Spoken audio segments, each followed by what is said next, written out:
Hi folks, welcome to 5 to 2. It's still December 10th, Tuesday, 33 degrees. Give or take a little bit. And quickly fire this thing up, right? What's the use of owning it if you don't play with it? And 2 degrees centigrade. This thing turns itself off, actually 1 degree centigrade. So, about working on this thing. Parental guidance, folks. Oh, come on now. That ain't even bullshit. That's horse shit. So, I went through the normal checks, and it had spark, and I changed the carburetor, and I pulled the string, and it fired 3 times in a row. So I'm like, oh, great. I'll let me just get it running in the background, and I'll fire up the camera and show you guys that, look at me, I'm an ATC genius. So, pulled the string another couple of times, and she flooded, which is not completely unheard of when you have, a Mickey Mouse gas tank situation like this. So, I pulled the plug and looked at it and cleaned it again, and, gave it a little flame treatment there, put it back in, or before I put it back in, I checked the spark, and it wasn't sparking. So I said, well, maybe she flooded and it took out the spark plug. So I changed the plug, put a nice brandy new one in, and she lost her spark. I don't know why she lost her spark.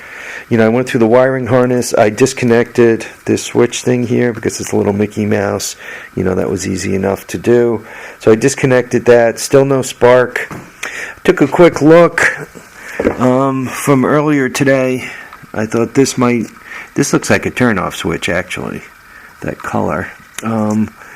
But it does appear as if the coil wire's hooked up. I got no splicing here. The one thing that is strange is this has a round plug, and this has a newer ignition, and this is missing a bolt for the motor mount right here. I'm thinking, and this recoil has a compression release, I'm thinking this might be a little bit of a Frankenstein. It does have a lot of the right parts, but I could swear that they didn't start using these until later, the round plug CDIs. I thought they didn't come out until 85 and 86, because my 85 that's in the shed, my original one has a round plug, but most of these other older things I'm running across have the square plug. I would dig one out, but it'll take me 5 minutes, so let's hold on that. Anyway, it's just when you look at it, when you disconnect this, when you pull this off and you look at it, you'll see a round plug instead of a square one. Probably what I'm going to do is I'm probably going to pull this off, put it back on, and it'll take to sparking. Sometimes they do that, but anyway, as you look at this plug into the CDI, I'm talking the square ones. Once again, the square ones are common. You could buy those on eBay. I think this is aftermarket too. I don't know if that's original. I don't know if... So, somebody might have screwed around with the wires. These taped wires and all, they have to do with the Sylvania halogen headlight that somebody hacked on there. So, I'm going to have to mess with the electrical system, which is going to take a little while, and I don't have that little while to spend at the moment on this thing. There are a few things I really, really need to get done. And remember I said the snow, trivial, no big deal, nothing to worry about. Let's ignore the snow. Well, looks like we got over that. It's on the driveway. It's everywhere. Probably got, I don't know, takes a couple of inches to cover the grass, so that's probably what's out there. One other quick thing while I'm making this video, I've been asked about this rig, and I wasn't sure what year it was, and I don't have any kind of hour meter on it. Right, there's none of that. These are the original tires, and they still have most of the meat on them. It's hard to tell because they're dirty, but even the backs have most of the tire left to them. I've tried to keep this thing indoors for all the time I have it. I've built sheds from one house to the next just to keep this thing inside. But just quickly, it is, I don't know, could you guys see that? It is a 1998, and it was made in the United States. I mean, you just look at it, the joints and all, everything's in a really, really nice shape.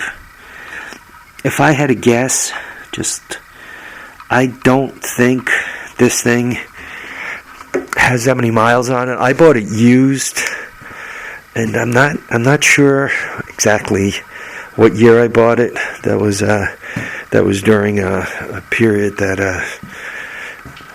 there was a lot going on, and it's kind of hard to keep track of. I think I bought it after my mother-in-law passed, which would have been 2004.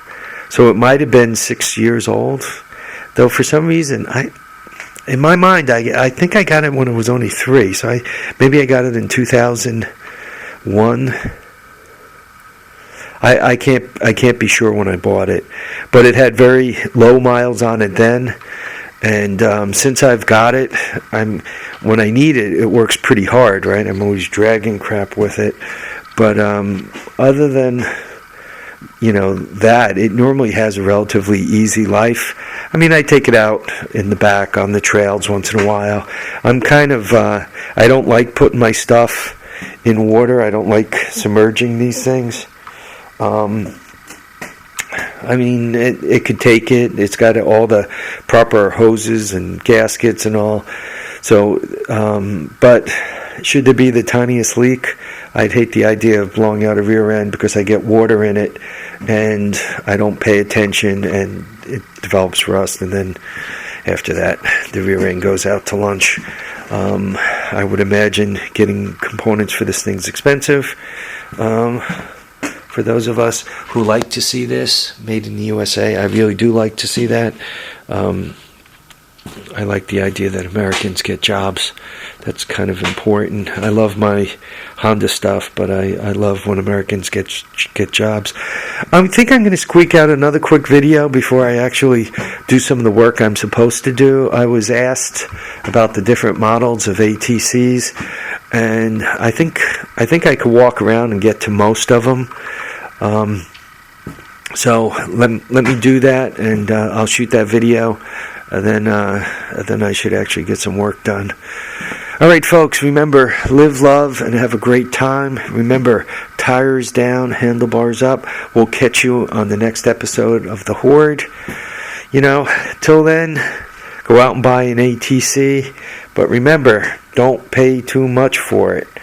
You could end up getting burnt. The engine did pop and fire a couple of times, so I'm not quite sure why the spark is fussy like it is. It could be something as simple as this ground right here, or I'm hoping that, or when they put it together they got some wrong wiring. It'll take me a little while to go through it. One of the other things I've been meaning to do is to have the golden wire harness, the golden gas tank, the golden carburetor for these 200s, because you guys could see I have a bunch of 185 and 200 motors floating around. Anyway, to have all that stuff golden, so when I slam an engine on a frame or I get one of these unknown bikes, I could just walk up to it. I mean, to put a harness on this thing, you plug a jack in here, you plug in these 2 wires, you bolt these things on.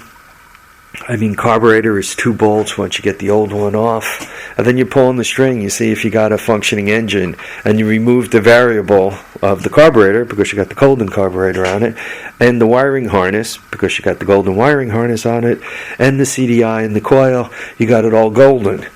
So, when you pull the string, if she starts right up, you're happy. If it doesn't start up, then you start futzing. Is it the spark, or is it the engine block? Right? If it's the spark, you make the measurements on the stator coil. You you make the measurements on the CDI unit. You open it up in here and you make sure that the advance isn't stuck, which could be, I mean, there's a few things I need to check. Given that it was sparking and it stopped sparking, maybe the advance isn't where it should be. Right? If the advance is way too late or way too soon, I mean, that could, yeah, and the engine isn't spinning fast enough, that could be it. I don't know. I gotta futz with it. Okay, folks, take care. Thanks for watching, subscribing, and commenting. Bye now.